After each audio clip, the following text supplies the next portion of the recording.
పార్వతీపురం మన్యం జిల్లాలో Sahara India సంస్థ ఖాతాదారులకు ఏజెంట్లకు పూర్తిగా డబ్బులు చెల్లించాలని సిఐటియు ఆధ్వర్యంలో కలెక్టరేట్ ఎదుట ఖాతాదారులు ఏజెంట్లు ధర్నా నిర్వహించారు. ఇందులో భాగంగా ప్రజా సమస్యల పరిష్కార వేదికలో అధికారులకు వినతిపత్రం సమర్పించారు. అనంతరం వారు మాట్లాడుతూ CITU CPM Reddy Venu Sahara India సంస్థను నమ్మిన ఖాతాదారులను ఏజెంట్లను మోసం చేసిందన్నారు.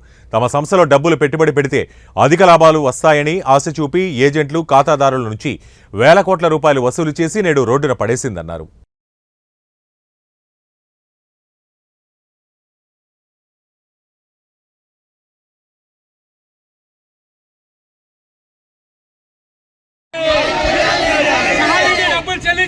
కస్టమర్ చేయాలి డబ్బులు చెల్లించాలి.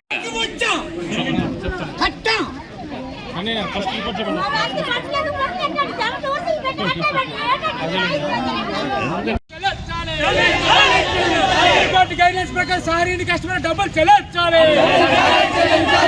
గైడ్లైన్స్ ప్రకారం సహారీ కస్టమర్ డబ్బులు చెల్లించాలి.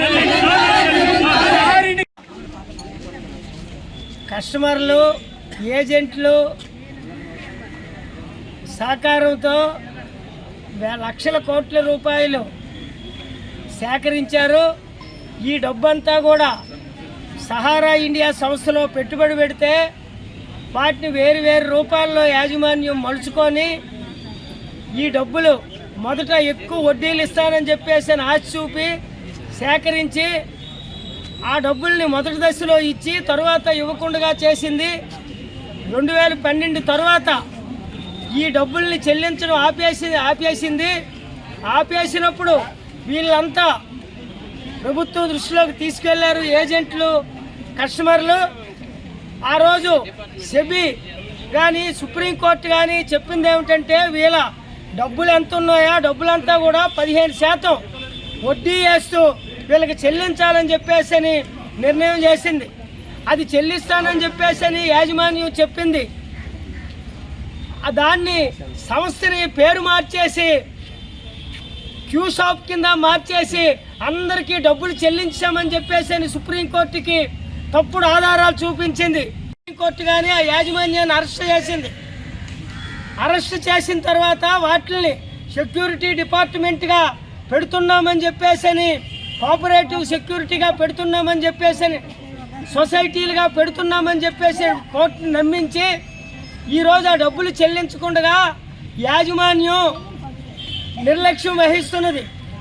ఇదంతా ప్రభుత్వం అనుమతించింది కాబట్టి మేమే దీన్ని చెల్లిస్తామని చెప్పేసి బీజేపీ గవర్నమెంట్ హామీ ఇచ్చింది. అమిత్ షా గారు అయితే ఈ డబ్బుల బాధ్యత అంతా నాదే, మేము అధికారంలో ఉన్నాం కాబట్టి మరలా అధికారంలోకి వస్తాం కాబట్టి ఈ డబ్బుని మీ కస్టమర్లకి చెల్లించే బాధ్యత మాదే అని చెప్పేసి చెప్పాడు. ఇప్పుడు వచ్చేసరికి యాజమాన్యం కనిపించడం లేదు, యాజమాన్యం రావడం లేదు. వాళ్ళు చెల్లించామంటున్నారు. మీరందరూ అప్లై చేసుకోండి అని చెప్పేసి ఒక యాప్ను పెట్టారు, మీకు డబ్బులు చెల్లిస్తారని చెప్పేసి. ఆ యాప్లో అప్లై చేస్తే ఒకరోజు నీకు సర్టిఫికేట్ లేదు, మరొక రోజు నీకు ఆ కాగితం లేదు, ఈ కాగితం లేదని చెప్పేసి ఇప్పుడు సంవత్సరాల తరబడి ఆ యాప్ ఓపెన్ చేసామని తిప్పుతున్నారు తప్ప ఇతర కస్టమర్లకు కానీ అలాగే అవి చేర్పించిన ఏజెంట్లు కానీ ఆదుకునే పరిస్థితి లేదు. ఇవాళ ఏజెంట్ల మీద తీవ్రమైన ఒత్తిడి ఉన్నది. కస్టమర్లు డబ్బులు వస్తాయో లేదని చెప్పేసి ఆందోళనతో ఉన్నారు. అందుకని చెప్పేసి ఈరోజు వాళ్ళందరూ సిఐటియుని సంఘాలని ఆశ్రయించారు. వాళ్ళు గతంలో కూడా పోట్లాడితే ప్రభుత్వం హామీ ఇచ్చింది, చేయలేదు కాబట్టి మరలా ఈరోజు కస్టమర్లు ఏజెంట్లు ఐక్యమయ్యి ఈరోజు రాష్ట్ర వ్యాప్తంగా కలెక్టర్ ఆఫీసుల దగ్గర ఉత్తరాంధ్రలోన రాష్ట్ర వ్యాప్తంగా ధర్నాలకు పిలిపించారు. ఈ సొమ్ముని వెంటనే కేంద్ర ప్రభుత్వం రాష్ట్ర ప్రభుత్వం జోక్యం చేసుకొని మేమందరం ప్రజల మనసులో ప్రజలకు ఏ కష్టం వచ్చినా ఉంటామని చెప్పేసి అక్కడ మోడీ గారు చెప్తారు. ఇప్పుడు ఆ కూటమి ఇక్కడ అధికారంలోకి వచ్చింది కాబట్టి ఈ కస్టమర్లు కూడా ఓట్లేసిన వాళ్ళు, ఖాతాదారులు, ఏజెంట్లు కూడా ఓట్లేసిన వాళ్ళు ఉన్నారు. వీళ్ళు ఆదుకోవాల్సిన పరిస్థితి ప్రభుత్వానికి ఉన్నది. అందుకు ఈరోజు ఈ ధర్నా ద్వారా నిరసన ద్వారా తెలియజేస్తున్నాం.